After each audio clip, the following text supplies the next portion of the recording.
பிரதமர் நியமிக்கப்பட்டிருக்கின்றார். அதனை தாண்டி அமைச்சர்கள் நியமிக்கப்பட்டிருக்கின்றார்கள். யார் பிரதமராக நியமிக்கப்பட்டார், ஆறு அமைச்சர்களாக நியமிக்கப்பட்டிருக்கின்றார்கள். அதனை தாண்டி அமைச்சர்களுக்கு ஒரு அறிவுரை வழங்கி இருக்கின்றார். அந்த அறிவுரை என்ன? இவ்வாறான விடயங்களை தான் இந்த தொகுப்பிலே பார்க்க இருக்கின்றோம். அனைவரும் எதிர்பார்த்திருந்த ஒரு விடயம் அமைச்சர்கள் நியமனம், யார் யாரை எந்தெந்த அமைச்சுக்கு நியமிக்க போகின்றார்கள் என்று அனைவருமே காத்திருந்தார்கள். அதனை தாண்டி தமிழர்களுக்கு அமைச்சு பதவி வழங்கப்படுமா, அப்படியானால் எத்தனை அமைச்சு பதவிகள் தமிழர்களுக்கு வழங்கப்படும் போன்ற பல்வேறு கேள்விகள் இருந்தன. இந்த நிலையில் தான் அனுர அரசாங்கத்தில் புதிய அமைச்சர்கள் நியமிக்கப்பட்டிருக்கிறார்கள். 21 அமைச்சர்கள் இவ்வாறு நியமிக்கப்பட்டிருக்கிறார்கள். அதனை தாண்டி கருணி அமரசூரிய மீண்டும் பிரதமராக நியமிக்கப்பட்டிருக்கின்றார். கருணி அமரசூரியவை நியமிக்க வேண்டாம், விஜித கேரத்தை நியமிக்க வேண்டும் என்று உள்ளுக்குள்ளே குரல்கள் எழுந்தன. அதனை எல்லாம் தாண்டி மீண்டும் கருணி அமரசூரிய பிரதமராக நியமிக்கப்பட்டிருக்கின்றார். அவருக்கும் அமைச்சு பொறுப்புகள் கொடுக்கப்பட்டிருக்கின்றன. இது தொடர்பான விவரங்களை பார்த்துவிட்டு அனுர அமைச்சர்களுக்கு வழங்கிய ஆலோசனைகள் என்ன என்பது தொடர்பாக பார்க்கலாம். அந்த வகையில் யார் யார் அமைச்சராக இருக்கிறார்கள், அவர்களுக்கு எந்தெந்த பொறுப்புகள் கொடுக்கப்பட்டிருக்கின்றன என்பது தொடர்பான விவரங்களை பார்க்கலாம். கல்வி, உயர்கல்வி மற்றும் தொழிற்கல்வி அமைச்சராக பிரதமர் கருணி அமரசூரிய நியமிக்கப்பட்டிருக்கின்றார். அவர் பிரதமராக நியமிக்கப்பட்டதை தொடர்ந்து அவருக்கு கல்வி சார்ந்த அமைச்சுகள் கொடுக்கப்பட்டிருக்கின்றன. உண்மையிலே அதற்கு தகுதியான ஒருவர் தான். அவரின் இந்த காலப்பகுதியில் கல்வியில் பல மறுமலர்ச்சிகள் ஏற்படும் என்று பலரும் கருத்துக்களை வெளியிட்டிருக்கிறார்கள்.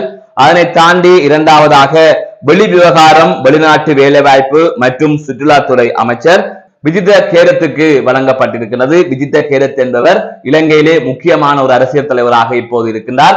அதிகூடிய விருப்பு வாக்கு வாங்கிய ஒரு நாடாளுமன்ற உறுப்பினராக, அமைச்சராக அவர் தற்பொழுது மாறியிருக்கின்றார்.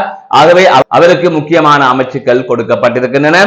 அதனை தாண்டி நீதி மற்றும் தேசிய ஒருமைப்பாட்டு அமைச்சர் கர்சன நாணயக்கார, உள்நாட்டு அலுவல்கள், உள்ளூராட்சி சபைகள், மாகாண சபைகள் அமைச்சர் சந்தன அபேரத்ன, மகளிர் மற்றும் சிறுவர் விவகாரம் சரோஜா சாவித்திரி போல்ராஜுக்கு வழங்கப்பட்டிருக்கிறது. இந்த பெண் தொடர்பாக பல தகவல்கள் தற்பொழுது வெளிவந்து கொண்டிருந்தன.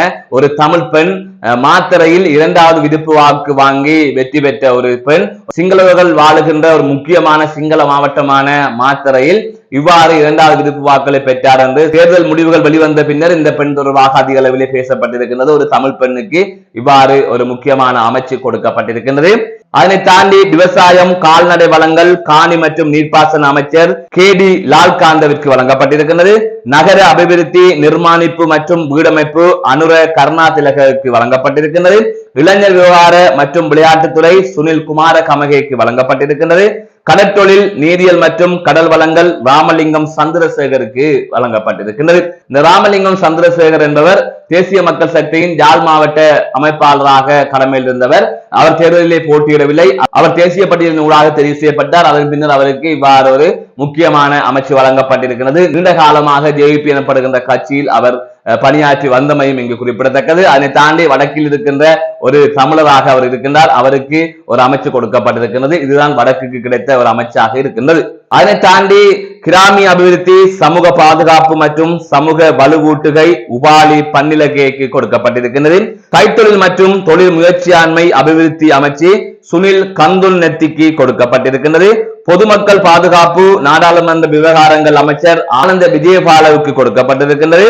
போக்குவரத்து, பெருந்தெருக்கள், துறைமுக மற்றும் சிவில் விமான சேவைகள் அமைச்சர் பிமல் ரத்நாயக்கவுக்கு கொடுக்கப்பட்டிருக்கின்றது. சுகாதார மற்றும் ஊடகத்துறை அமைச்சு டாக்டர் நலிந்த ஜெயதிசருக்கு கொடுக்கப்பட்டிருக்கின்றது. புத்த சாசன சமய விவகாரங்கள் மற்றும் கலாச்சார அலுவல்கள் அமைச்சர் பேராசிரியர் கனித்தும சுனில் செனாவிக்கு கொடுக்கப்பட்டிருக்கின்றது. பெருந்தோட்ட சமூக உட்கட்டமைப்பு அமைச்சர் சமந்த வித்யாரத்னவுக்கு கொடுக்கப்பட்டிருக்கின்றது. வர்த்தக, உணவு பாதுகாப்பு, கூட்டுறவு அபிவிருத்தி அமைச்சு வசந்த சமரசிங்கவிற்கு கொடுக்கப்பட்டிருக்கின்றது. விஞ்ஞானம் மற்றும் தொழில்நுட்பவியல் அமைச்சர் பேராசிரியர் கிரிசாந்த சில்வாக்கு கொடுக்கப்பட்டிருக்கிறது. சக்தி வலு அமைச்சர் குமார ஜெயக்கொடிக்கு கொடுக்கப்பட்டிருக்கிறது. சுற்றாடல் அமைச்சர் கலாநிதி தம்பிக்க பட்டபதிக்கு கொடுக்கப்பட்டிருக்கிறது. மற்றும் தொழில் அமைச்சராக அனில் ஜெயந்த பெர்னாண்டவும் பதவியேற்றுக் கொண்டார்கள். இதுதான் வழங்கப்பட்டிருக்கின்ற அமைச்சர் பதவி. இதிலே நிதி அமைச்சு மற்றும் பாதுகாப்பு அமைச்சு ஆகியவற்றை அனுரகுமார் திசாநாயக்க அவர்கள் தன்வசம் வைத்துக் கொண்டுள்ளார் என்பது போன்ற தகவல்களும் வெளியாக இருக்கின்றது. இவ்வளவு அமைச்சுகள் தான் கொடுக்கப்பட்டிருக்கிறது. இந்த அமைச்சர்கள் பொறுப்புகளை ஏற்றுக்கொண்டதை தொடர்ந்து அனுர ஒரு உரையை ஆற்றினார். அந்த உரையிலே அவர் பல விடயங்களை குறிப்பிட்டிருந்தார். இந்த வெற்றிக்காக இந்த இடத்திற்கு வருவதற்காக பல நாட்கள் நீங்கள் உழைத்திருப்பீர்கள், பல கனவுகளை கண்டிருப்பீர்கள், தற்பொழுது இந்த இடத்திற்கு வந்துவிட்டீர்கள். இது இலகுவானதாக கிடைத்ததல்ல.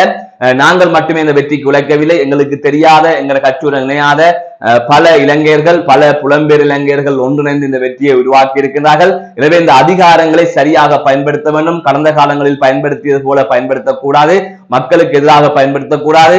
ஆகையால் கிடைத்திருக்கின்ற இந்த வாய்ப்பை சரியாக பயன்படுத்திக் கொள்ள வேண்டும். மிகப்பெரிய பொறுப்பு இருக்கின்றது உங்களது பதவிகளிலே.